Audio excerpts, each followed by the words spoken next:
Hi, good evening once again. I'm your friend Chick Breeder, Kuya Rick. So, next lang po natin yung mga naging performance, achievement ng ating ginawang incubator. Mula nung umpisa hanggang ngayon po sa kasalukuyan. So, kung natatandaan nyo, yung tatlong umpisa natin, kung gaano kalaki, at yung mga pangalawang batch nung pinapisa natin, kung gaano po sila karami at gaano na po sila kalalakas.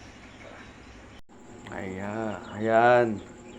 Nasa 1 month, 1 week po sila. So, gaganyan na po sila kalalaki. Natatandaan nyo, tatlo. So, ngayon, gaganyan na po sila kalalaki. Ayan po natin. Ayan. Ayan.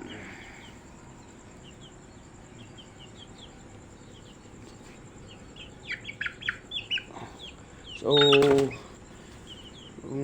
pinapakain po sila ng maganda at nabibigay yung sustansya na kailangan ng katawan nila. So, mabilis po silang lumaki. Tsaka maganda po yung pangangatawan nila.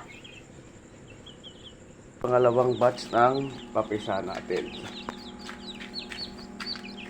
Yan. Nakakatuhan.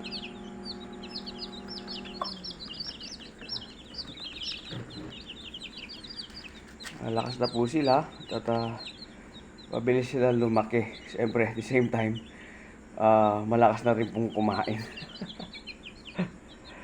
Ito po yung mga nakolekta nating itlog. So, iniipon po natin para sa pagsalang uli.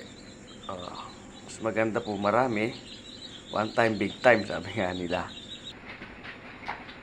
So, dahil po sa magandang resulta na nangyari sa ating ginawa, at yun po ang naging inspirasyon ko para pagpatuloy ang paggawa ng incubator at pag-umpisa ng ating mga alagang manok.